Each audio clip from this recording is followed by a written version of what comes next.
This is Proxy Countdown. Welcome to the big show. We're back at it for the week of September 8th, 2025, alongside my tag team partner, Matt Moscardi. I'm Damian Rollis. On today's countdown, Parker Hannifin gets impatient. Broadcom CEO Hawk Tan gets into funny money land. A strangely kumbaya proposal at U-Haul. Even more proof that shareholder proposals are not destroying capitalism. And on the big vote, Matt talks Tesla and Lex Luthor's obscene pay package. Let's start off with our top stories. So I've been tracking stories since August 23rd. We're kind of inching our way back into, I wouldn't call this a proxy season, but I don't know what we call it. Yeah. I don't even know why we're starting the show now, but we're doing it. So I've been tracking 8Ks. I covered 80 8Ks. The bulk of these 8Ks actually are NEO transitions, just like regular executives, just a lot of CFOs, leaving a company. Yeah. But we have 28 director transitions. What's notable is that we have 21 new directors, and I will say that only 4 of them are women. I don't know if that's an important trend. I don't know if that's just a blip, but again, I'm looking at basically the top 500, top 600 largest U.S. companies by market cap. But I wanted to highlight some of these new directors. At Jack Henry and Associates, Greg Adelson's been added to the board. Why this is strange is that he's actually been CEO since July 2024, but the former CEO was running the board and he was staying on as executive chair, but now they're adding the CEO. This is kind of unusual, right? I mean, we don't see this very often. I don't know if it was running without the CEO on the board. Doesn't that prove you don't need the CEO? You don't need the CEO. Board? And you do wonder, they'll never tell you, but you wonder why Jack Henry all of a sudden wants him on there. At ATI Inc., they're appointing 2 women, Elizabeth Lund and Jean Leiden-Rogers. But the odd thing about this, it's a classified board. Jean Leiden-Rogers, she won't be up for a vote until 2028. Doesn't that seem pretty close to 2050 at this point? Yeah, she's appointed now, and her first vote does math 3 years from Incredible, now? right? Jeez. Doesn't even seem like shareholder democracy. At DocuSign, kind of the same thing. Mike Rosenbaum has been added to the board. No vote on him until 2027. How about this one at Parker Hannifin? They elected Beth Wozniak to the board, but the annual meeting is next month. They couldn't wait for the annual meeting just to get a vote in? Why not just hit pause, let the shareholders have an initial say on Beth? She's going to get voted anyway, but you never know, right? But no, they have they have to slip her onto the board for some silly reason. At least her pro rata pay will be very, very small. And then at Syncora, none of these stories are really that massive, but at Syncora, there's a pretty big power shift as so Mark Durkin, he started off as a director in 2015. He became the lead director in 2023, and now he's the chair as the former CEO and executive chair stepping down Stephen Collis. So I don't know. It does make you think that lead directors are maybe not so independent and they're pretty damn powerful, right? So I did an analysis that I'll probably actually run out when we do a proxy season preview next week about lead codependent directors. It's all the lead independent directors that have been with the CEO or the existing CEO chair combination for at least 10 years. And I think we just need to start referring to them as what they are, which is lead codependent directors. And finally, in the 88, so I looked at 8Ks. For those of you new to the show or new to this world, really, 8Ks where the companies file all of their news events. And we look at item 5.02. We really get nerdy here to see what's happening with the new directors, new pay announcements. So out of the 80, there were 16 pay announcements. 5 of them are pretty boring, but 11 of them were actually quite significant. We're now in the age of like dropping huge amounts of money on executives, and they're kind of being slipped into 8Ks. Calling that this age. That's what we're Well, calling that? I feel like it's picking up. And I feel like some of our hunches turn out to be true. But so we got 2 golden parachutes announced, 3 retention awards, 7 golden hellos. I want to give you the notable ones. Let's start at Broadcom, where CEO Hock Tan is getting a retention award. Now, he already owns approximately $700 million of company stock, but now they're giving him a new award based on AI revenue, whatever the hell that is, AI revenue targets. And he can get, the target award is $220 million. He can get up to $660 million of more stock if he just hits one AI revenue target. How about that? So it's one Just target? one? Yes. I guess they really want him to stick around. They really want him to sell Was he going AI anywhere? stuff. Was he going anywhere? First of all, he's not going anywhere. And second of all, I would think that any CEO of Broadcom would really have sort of the same ability to sell things related to AI. Because I don't think that if the CEO goes, their AI ability goes away. But, you know, that's what's going on at Broadcom. At IonQ? How about this one? This is even more proof of how important these lead directors really are. They are promoting lead director Inder Singh, lead independent director, to the positions of CFO and COO. So he's making the jump from lead independent director to CFO and COO, which really makes me think that they were wondering, like, where can we find someone who really knows a lot about this company, who's basically on the inside. And they found him on the board, again, which it's not proof, but it does suggest that these people are really not so independent. And on top of that, they're giving their lead director $25 million golden hello package. $25 million. You know, what's actually fascinating about that is, first of all, what you pointed out, that the lead independent director becomes an insider because effectively they're already an insider. Exactly. They're saying. But second of all, the insider role that the lead independent director is worth bringing in is subordinate to the CEO. Isn't the lead independent director on the board the CEO's boss? Right? Like the CEO is usually the chair, and the lead independent director is supposed to be the shareholder representative who's the boss of the CEO chair combination. This is clearly indicating they're not the boss. They're literally a step below the CEO who's on. Now we're just admitting the fact that the lead independent directors are sort of pointless. At Snowflake, the new CFO, Brian Robbins, is getting a golden hello package worth about $31 million. And finally, how about this oddity at Waste Management? I don't feel like we ever see this. I don't even think they ever talk about chief sustainability officers, but especially a woman. Tara Hemmer is getting a $2.1 million retention bonus. A chief sustainability officer. Bonus. Yeah. They really like Tara Hemmer. Wow. Good for Tara. Yeah. Some good news. She's doing some good sustainability things. Not much to report in proxy cage matches. I know there's some things going around. Elliott Management has taken a big stake in Pepsi. Pepsi, yeah. I don't remember who it is, but someone's taking a big stake in Comerica. They're trying to break up Comerica, but there's not much to report on that. So let's move over to our vote results table. Not a lot of votes, but let me highlight the ones that are interesting. Let's start with this very interesting Kumbaya proposal, I'm calling it, at U-Haul. So back in 2009... I saw this. You saw weird. This.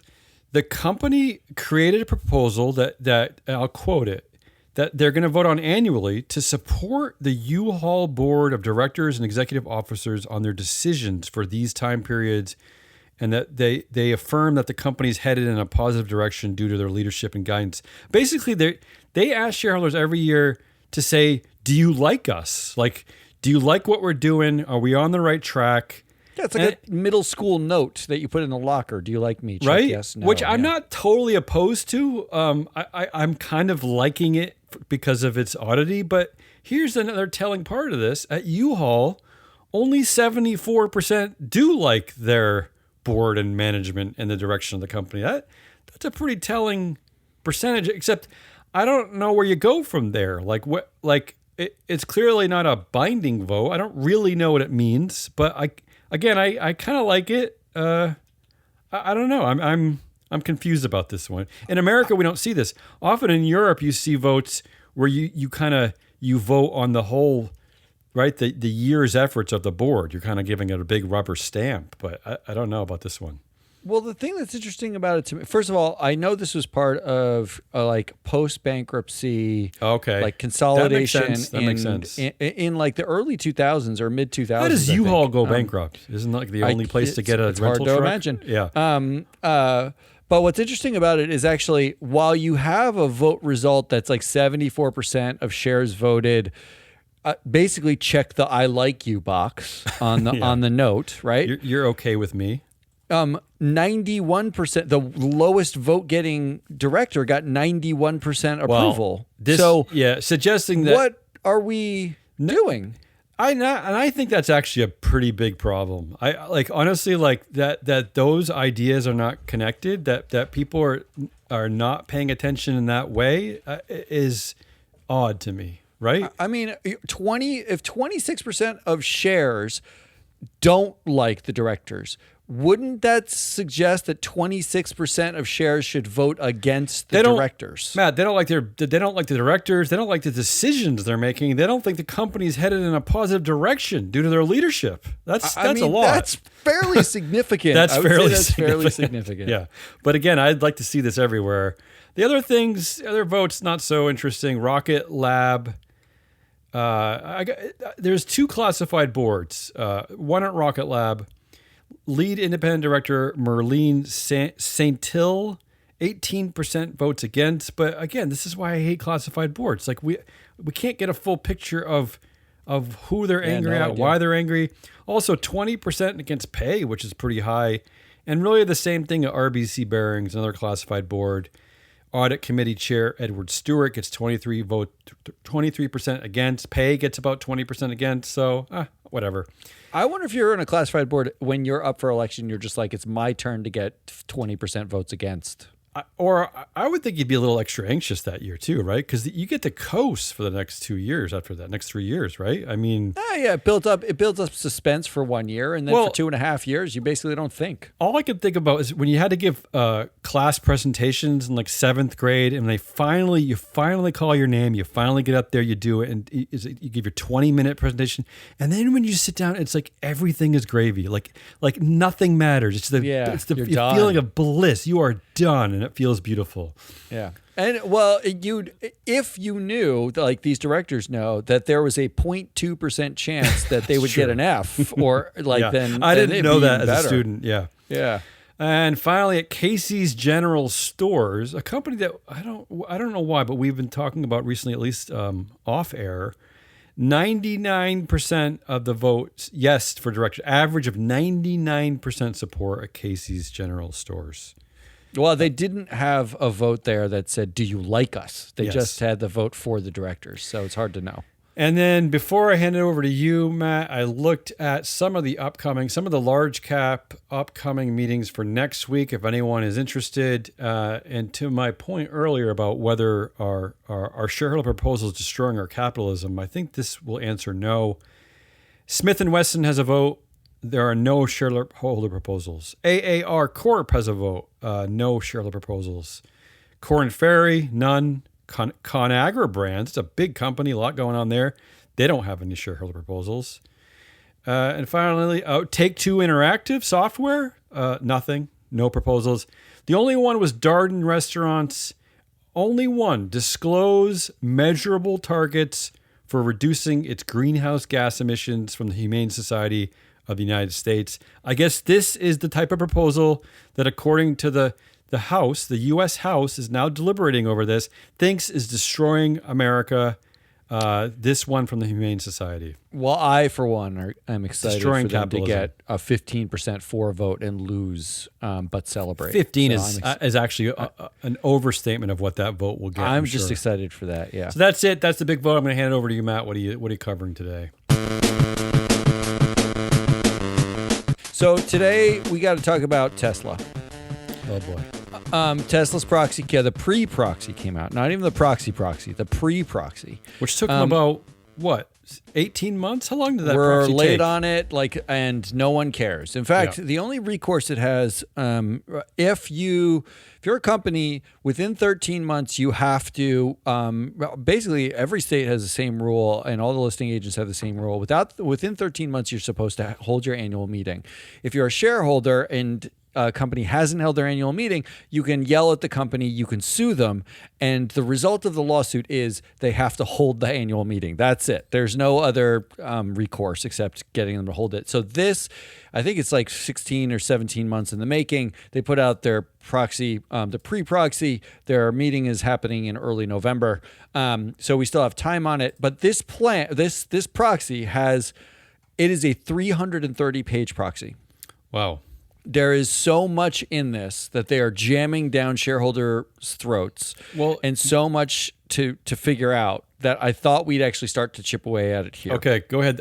Before you get to it, there were suggestions that and no joke. This is not a joke, but there were suggestions that the one of the primary reasons why the proxy was so incredibly late, which doesn't happen. It's highly unusual, is that Elon Musk was discussing his pay package with the board. They were trying to write the pay package. The reason why it was late, the speculation is that he was so involved in Doge, in other things, that he couldn't. That makes more sense. That he wasn't available to discuss his new pay package. Yeah. So they basically put off the annual meeting because they wanted the CEO to choose his own pay. Is really how this came out. So what do you got to say? All right. So first, overall, look, everything's going to go according to Tesla's plan. The shareholder proposals that management doesn't like will almost entirely fail. Musk owns, this is a good reminder, Musk owns 20% of the shares, and he can vote. I should say he owns 13% of the shares, and the rest of the shares he can vote because there is the Delaware pay clawback, and then the repay from earlier this year, and it's a mess. But he gets to vote those shares. Supermajority voting up for a vote again. It failed in 2022 by getting 63% of the vote, and this year I expect that it will fail again, probably at 65% of the vote. It needs 66.7% to pass, changing from supermajority to majority voting. And I think the biggest story of this year is this is another company where women are on cleanup duty. For the second time in 2 years, there's a 2-woman special committee with Robin Denholm and Kathleen Wilson-Thompson. This time, they alone had to deal with Elon Musk and his upcoming 2025, his future pay package. And only because they couldn't find anyone really independent to be on this committee, although the idea that Robin Denholm is independent is ludicrous. The idea that Kathleen Wilson-Thompson is independent is also ludicrous. Really? She's the closest thing to independent on this board, but we'll get to why she's not independent at all. Sure. But Robin Denholm has made $750 million off of Elon Musk. There's no way. And she's been on this board since 2018. There's no way that she's independent. So most of what's the guts of this proxy are just pay. There's 2 major pay proposals on here. And actually, I'm going to bring in Ann Lipton and Mike Levin to discuss parts of it. Clips from their show, Shareholder Primacy. So if you don't listen to that show, going to be coming into your office. No. I close my door to the office. I don't let anybody in. But we're going to listen to clips from Shareholder Primacy where Ann in particular goes pretty deep into the 2 pay package proposals. We'll get to that in 1 second. But this is effectively Musk is looking to get paid. And it's the same kind of setup as his prior pay package. Yeah. 12 tranches of goals and yada, yada, yada. Incredible performance, is what they're looking for, which to me is just a gaslight. But let's start with directors. There are 3 directors up for vote because it is a classified board.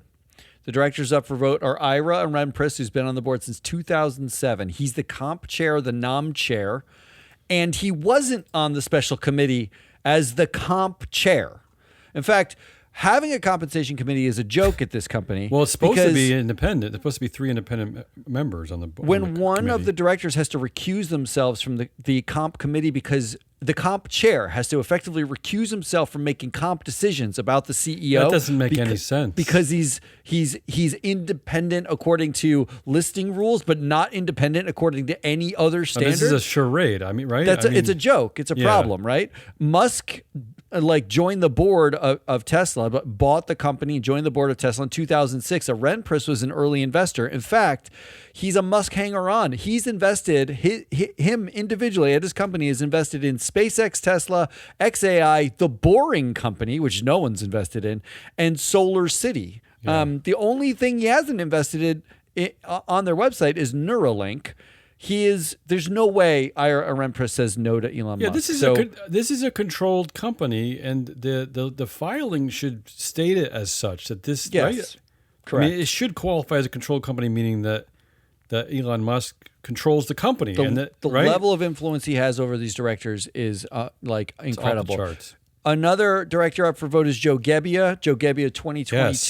He joined the board. He's on the audit committee. He's the Doge man. He was part of Doge. Yeah. He was brought in by Musk. He's the co-founder of Airbnb. In fact, Airbnb had to distance themselves from Joe Gebbia because of his politics and his involvement in Doge. But he's widely cited in the media as a, quote, close friend of Elon's. I pulled this because I thought that this is fascinating. Joe Gebbia he's a young dude. He's our age. He's not that far removed from college. He went to RISD, the Rhode Island School of Design. Oh boy, sorry RISD. Here is a quote. I'm going to read this in full because I just think it's so funny. Okay. It's from the New Yorker covering Joe Gebbia when he joined Doge. Quote, but Gebbia's most lasting contribution to RISD may have been reviving the school's defunct basketball team, the Balls. That they were not. Basketball team is notable. Yeah, go ahead. Yeah, that's already funny. They were not the only provocatively named team on campus. RISD athletics also included the Nads, the Sacks, and the Jugs. Okay. But drumming up enthusiasm for the enterprise wasn't easy. It presented one of the world's greatest marketing challenges, Gebbia told the hosts of the Clever podcast in 2017. How do you get art students to a sporting event on a Friday night? His roommate, the future Airbnb CEO, Brian Chesky, helped devise a solution, a 7-foot-tall anthropomorphic penis mascot named Scrody. Oh. These are the two men who are running Airbnb, who founded Airbnb, and he is now on the board of one of the most valuable companies in the world. You mean the company Airbnb that most of the world's cities are angry about because of how they think that real estate market has been affected. Let me add, Joe Gebbia was just hired by the government. Are you ready for a bizarre title? As its first U.S. Chief Design Officer, tasked with overhauling 26,000 federal websites. Joe Gebbia, papier-mâché penis man, Joe Gebbia. He said he wants the government websites to feel more like the Apple Store. That's what he said. He just wants it to feel like a dorm room, a boys' dorm room at a private high school. But these are your fiduciaries, right? Like, this is who got added to your board. You have a right to vote on this person now. He's a close friend of Musk. He created the mascot Scrody, and he basically got asked to shut up on the Airbnb board, but he's here making decisions for you. So you're saying that these three are up for a vote this year? Those two, the third is Kathleen Wilson-Thompson. Okay. On the special committee. She was the head of HR at Walgreens. And lest I remind you, Walgreens has the greatest HR problem of all HR problems, where the executive chair of Walgreens is married to the COO of Walgreens, right? Yes. Like, which I think is an HR no-no in general. Yeah. The executive chair does not need to be there. Except that Stefano Pacino does not need to be there. Let's not forget, though, Stefano Pacino he does control that company, and it's if he wants to marry the COO, that's up to him. Right. So this is a woman who's used to some level of control, obviously, because it's almost the exact same situation. Pacino's ownership of Walgreens and Musk's ownership of Tesla. But Wilson-Thompson was actually on the board of Vulcan Materials with Elaine Chao. Elaine Chao was Mitch McConnell's wife. She was tapped as the Secretary of Transportation. So Musk, in his infinite wisdom, meets a woman who sits on a board with the Secretary of Transportation. Lest I remind you that Tesla is a transportation company, Yes. has been in multiple Sort of. arguments with the Department of Transportation in the U.S. because of the cars and the issues with the cars. James Murdoch also on the board of Vulcan. So Kathleen Wilson James Thompson, Murdoch, a Tesla director. a Tesla director. Kathleen Wilson Thompson did not come to this board green to who Elon Musk is. She was not like chosen in some meritocracy. She was a known entity with connections to somebody that Musk wanted to influence in the Secretary of Transportation. That's exhausting. So those are your 3 directors up for vote. I will say this about James Murdoch too, is that I don't even know, is he incentivized anymore to even pay attention? He is part of the Fox Empire's buyout, succession buyout. He's getting billion. $1.1 billion to stay away from Lachlan. And so he has an extra 1.1 billion. Does he even need to pay attention to what's going on? Does he even care? I don't even know. He's just there to be Elon's buddy, I guess. Proposal. There are multiple shareholder proposals and a proposal from Tesla itself to get rid of the supermajority voting and declassify the board. But you do not get a vote on James Murdoch this year. Okay. So, but not one of these directors, including the one director who's supposed to be the most independent, not one of them isn't obviously flagrantly in the bag for Musk. Like, it's flagrant how non-independent this board is, which is why the Delaware courts threw out the pay the first time. I was going to say, I'm glad you talked about Kathleen Wilson Thompson, because she's always had the appearance of being the one that was maybe independent from Elon Musk. Like, right?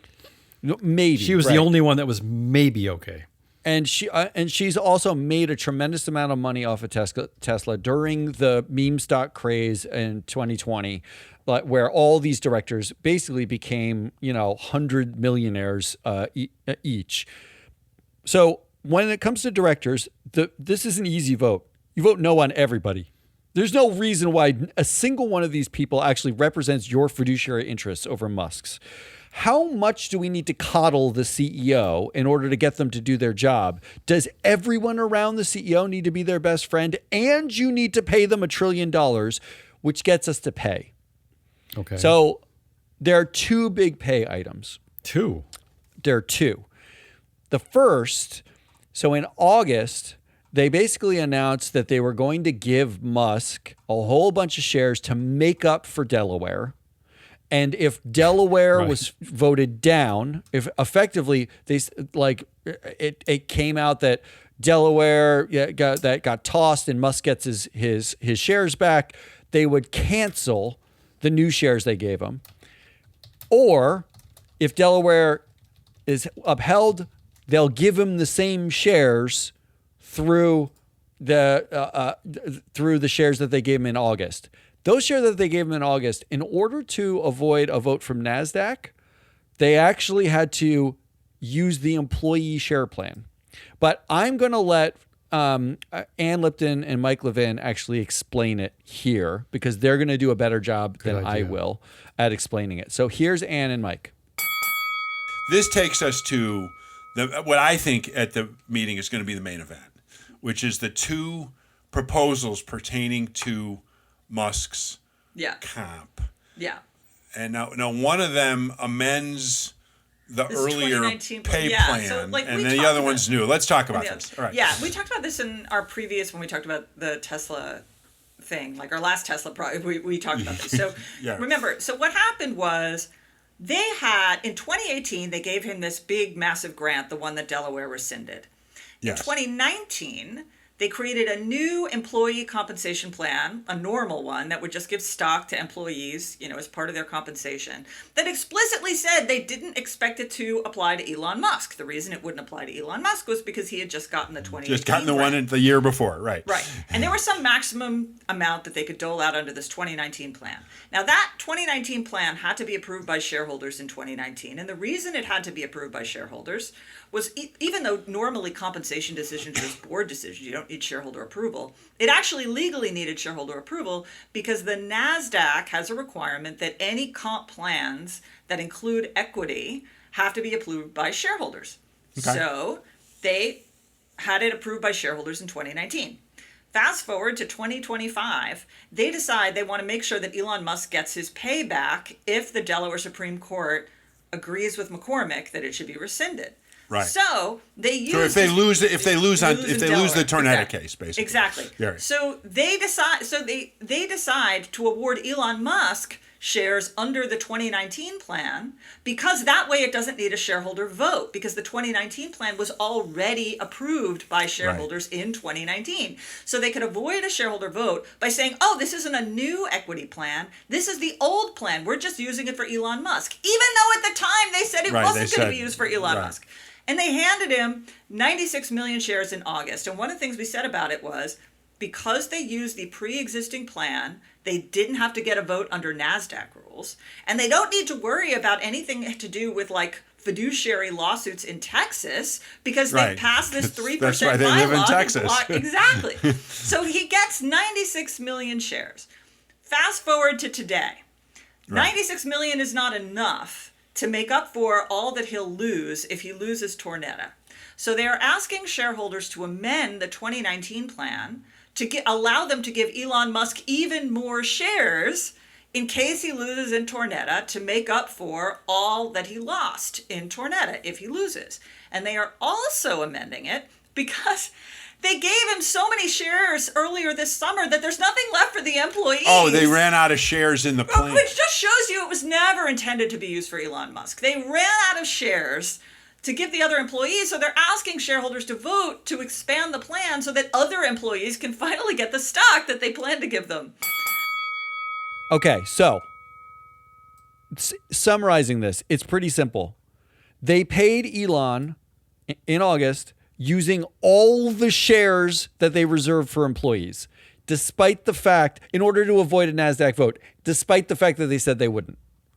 Which is just a joke. You basically just paid yourself with your employees' money. You basically said, I want to pay all my employees, I want to incentivize them, but you know what the board did? To avoid a vote, we're just going to give all the every employee at Tesla all of their available options or shares to pay them. We're going to give it just to Elon. So one dude is worth every employee at that dude's company. That's what they said with that vote.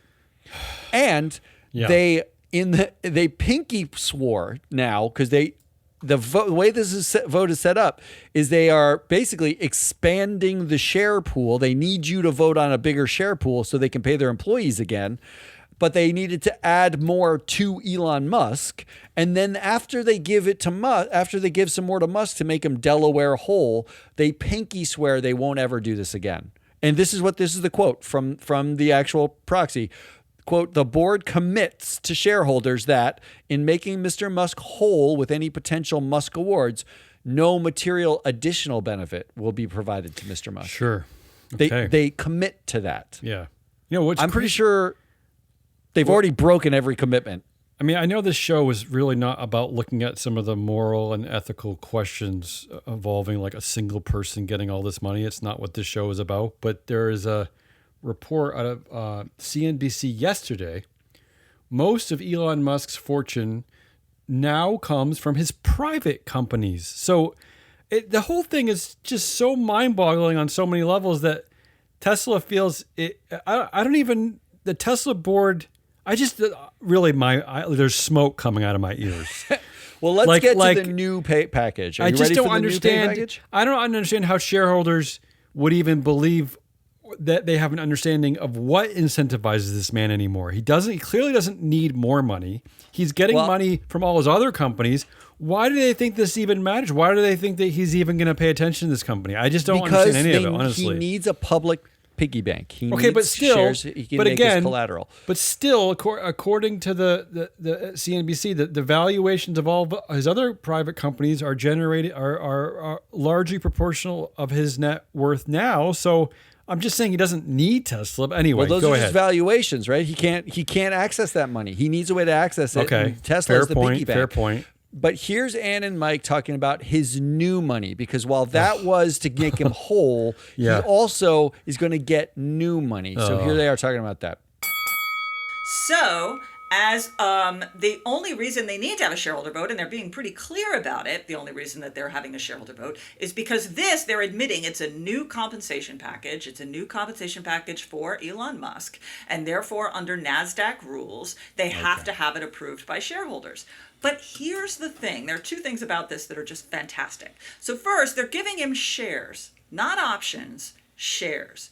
And that matters financially, they point out, because like an option, if you're not in the money, it's valueless. But shares, even if the stock price drops, they still have value. Right, but here's what's critically important. He can vote them. He can vote them as soon as he can vote them right away.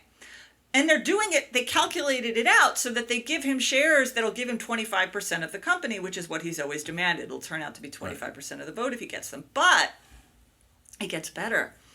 Because the 96 million they gave him in August, he can vote those too. Even those are votable right now? They're votable right now. They get rescinded if Tornetta comes out in favor of Musk.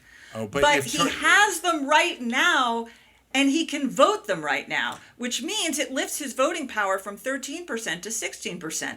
And it gets better. Under NASDAQ rules, to approve a new pay package, they require a shareholder vote. But because this is not like approval by the disinterested shareholders, the way it would be in Delaware, say, like approval by the disinterested shareholders is to stave off a shareholder vote, a shareholder lawsuit. But NASDAQ just says that just anyone can vote. So under NASDAQ rules, he can vote on his own pay package. And he's doing it with an additional 3% that the board handed him in August. And I didn't have many doubts that it would get approved anyway. And nonetheless, it's still funny. They handed him an additional 3% in August, claiming it was under a previously approved shareholder plan, which it clearly wasn't. And now he has those additional 3% that he can vote to approve his own new pay package, which gives him more voting shares that he can vote as soon as he can vote them right away. But he promises that he's going to do mirror voting until they're earned, even if they haven't vested. Oh, mirror voting, in other words, vote in commensurate with how the shareholders... until they're earned. So once he reaches the milestones, then he can vote them however he wants to. All right, so the key points that Ann brought up to me are they're giving him shares, not options, which means he has the right to vote the shares immediately. If this is passed, he can vote the shares immediately going forward on a go-forward basis. He promised that he would vote with shareholders, like a proportional with shareholders, but that's a promise. It's not binding, right? Yeah, like he just said he would. Mm-hmm.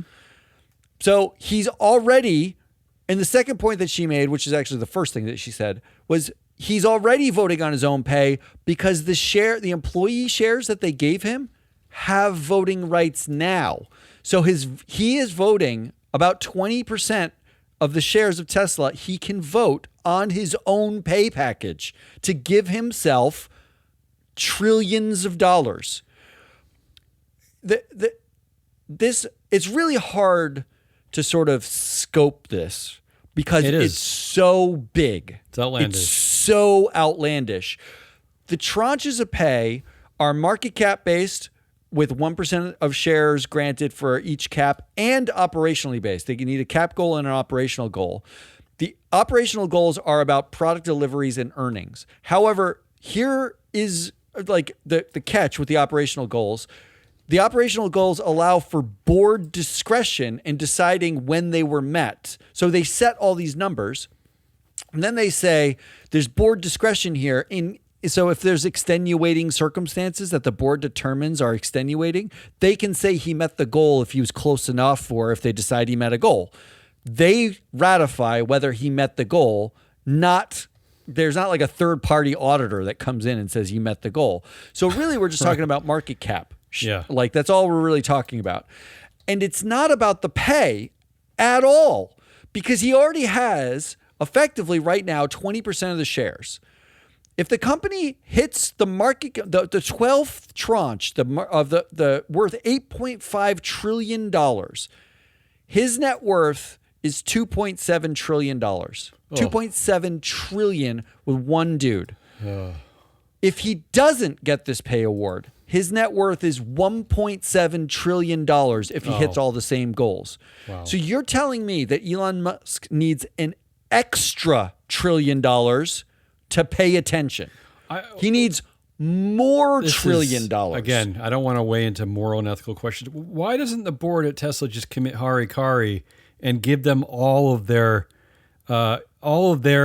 shares, all of their bank accounts, all their kids' money? They should just give everything to Elon. Why are we only giving him this much? The gaslight here is that, like, if he achieves this, he's given shareholders tremendous amounts of value. First of all, there's a lot of ways he can achieve many of these things in the same meme way he already did. Like, one of the shareholder proposals is investing. The shareholder proposal is actually brought by and I'm not kidding, a gay psychiatrist based in Florida did a proposal that says Tesla can invest in XAI, which means you've set off a meme stock, expansion. As in, Tesla's going to own a bit of all of Elon's empire and get the multiples on all of that, right? Not acquire, just own bits of it. It becomes an Elon Musk holding company without Elon having to give up anything. So it's really easy for him to hit a lot of the market cap goals, easier than you would think. But this is not about pay. This is about control. What Musk wants is 25 to 30% of the shares. If he gets everything, he'll end up with close to 30% of the shares. It's basically back to being a private company, because all of the major shareholders are either institutions who vote with management every single time or Elon Musk. There is no one else. It's more than 50% owned by institutions who vote with management and Elon Musk. This is about control, not pay. In fact, the control he's asking to your for point, he doesn't need the pay, is your control, investors. That's the control he's asking for. He's asking for you to give him shares that outvote you. And we know they will. And some context. Getting into the moral. Yeah. Getting into the moral question. Okay, here we because go. I can't avoid it when you're talking about someone who you might be willing to give $2.7 trillion to that person, their net worth. A trillionaire, right? When a person with $1 billion could live forever on $1 billion, never need a dollar. To have everything they ever need in life. If the whole heaven and hell thing is right, and you do have this moment where they look over your resume, whether you're going to go up or down, I wouldn't want to have said that I voted for this. I don't think they're going to like this one.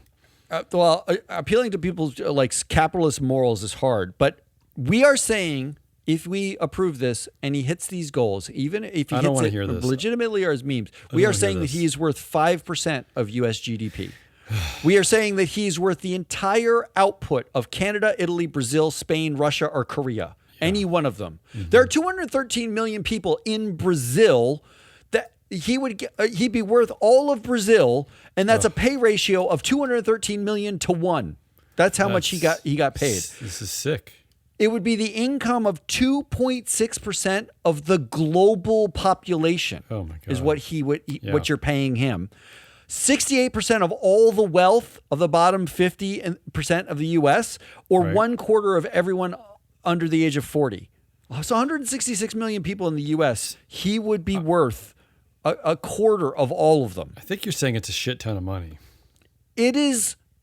There is no justification for it, either a capitalist justification, and there is no moral justification. And I am not a moral-driven person like when we're talking about this show. I'm just purely on the performance. But he already will be worth over nearly $2 trillion with the shares he has. Does he need an extra trillion to do his job? You have to give him $1 trillion to do his job. Would you give this to anyone else? Are you saying he's totally singular? Because here's some more context. Steve Jobs, universally held up as the GOAT, the genius of all geniuses, right? The greatest, made Apple what it is. Steve Jobs was given what Stephen Hemsley at United Health Group was just given, and that was it. He was given when he rejoined Apple, he was given a $140 million valued 3-year vesting pay package, access to an airplane which Apple paid for, and that's it. He took a $1 That's salary relatively normal these days. and Yeah. nothing else. He never sold a share. He didn't pledge his shares so that he could buy a social media company. He owned 5.5 million shares in Apple, and he just sat on them. Yeah, and that was it. Hawk Tan's getting more in his retention award just to stay at the company. I can't think of a scenario in which nowhere, and I read 10 years of Apple's proxies, nowhere in those proxies, not even after his death, did they say this, which is in the first thing that Robin Denholm and Kathleen Wilson-Thompson wrote in this proxy. Quote, "We believe that Elon's singular vision is vital to navigating this critical inflection point. We also recognize the formidable nature of this undertaking, and as a result, the importance of having a leader who is not only willing and capable, but eager to meet this challenge. Simply put, retaining and incentivizing Elon is fundamental to Tesla achieving these goals and becoming the most valuable company in history." So what they're saying is Apple did become the most valuable company in history, Yeah. and they never said that about Steve Jobs. I hope they don't even have a succession planning process there, because I think what Robin's saying is that if he leaves the company or dies or something, Tesla should cease to exist, right? Because there's no other leader who can handle Tesla. And just to show you the lunacy of what we're up against, because I think shareholders will vote yes on this in the end. Not because they're paying attention to this show, because I don't think they're going to put as much due diligence into it as you'd have. Well, I know they didn't last year. Here is, like, everybody voted last year about a bunch of these things. Here's my favorite vote ever, just to remind you from last year. BlackRock voted. The directors up for vote last year because it's a classified board were James Murdoch and Kimball Musk, the brother. A buddy and a brother, a literal brother. A BlackRock brother and a bro. voted A brother and a bro. against James Murdoch and Right. wrote That makes sense. they wrote this on their website. Yeah.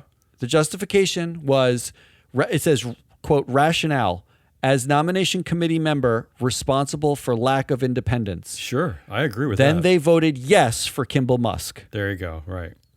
Are you nuts? Kimball Musk is not independent, and you said yes, BlackRock. Yeah. You said no to James Murdoch as just the justification being lack of independence, and then you voted for the least independent director on the entire board. Yeah, someone at that BlackRock sums should up have how lost their investors jobs for that. think about Tesla. They Yeah. don't. They only are worried about the share price, and they're not worried about anything else. The implications of giving somebody $2.7 trillion is really hard to understate. So overall, this is what's coming. It comes in early November. So my hot take is you're basically voting no on everything in here. Anything is fine. Absolutely Even everything if it except says, yeah, go ahead. get rid of the supermajority and declassify this board. I was going to say, even if it asks you if you want a free lunch, just say no. Just say no to everything. Just say no to everything. The shareholder proposals that are coming up, just so you know what they are. I mentioned Tesla allowed to invest in XAI. There's a cute one about adding sustainable metrics to pay. Yeah, that one's just cute. That's important. Given they're asking for $1 trillion. The anti-woke proposal is looking for a child labor audit about how they're mining for minerals and using child labor. The woke proposal this year is a guy who works as a climate activist. He's asking for political neutrality policy. Good luck with that so one. I am so confused what woke and anti-woke is now. Good luck with that. They're just asking for opposite things. Then there's multiple bylaw amendments for the supermajority, for annual elections for directors, repealing 3% shareholder derivative suits. Did you know that you cannot sue Tesla unless you own at least 3% of the shares of Tesla? Yeah, this is part of their redomestication to Texas, right? In Texas, right? So they're trying to repeal that. Mm-hmm. There's some book entry one that was confusing to me. I didn't really understand why it mattered. And there was an amendment to allow shareholders to vote on any bylaw to avoid Texas rules. I'm which surprised. Don't have to let it go to a vote. Do you know how many shareholder proposals were actually excluded? I'm surprised so many got by. Maybe they weren't paying attention. I'm surprised. I think there were twice as many that were that's a put lot. forward, That's a and lot. half of them got excluded. But the reality is, when you actually winnow it down, you're really like there's 2 shareholder proposals about supermajority voting. There's 2 other ones that are just supermajority votes required to even get to them. They're just trying to get back some sort of semblance of shareholder rights, because shareholders last year allowed for redomestication in Texas.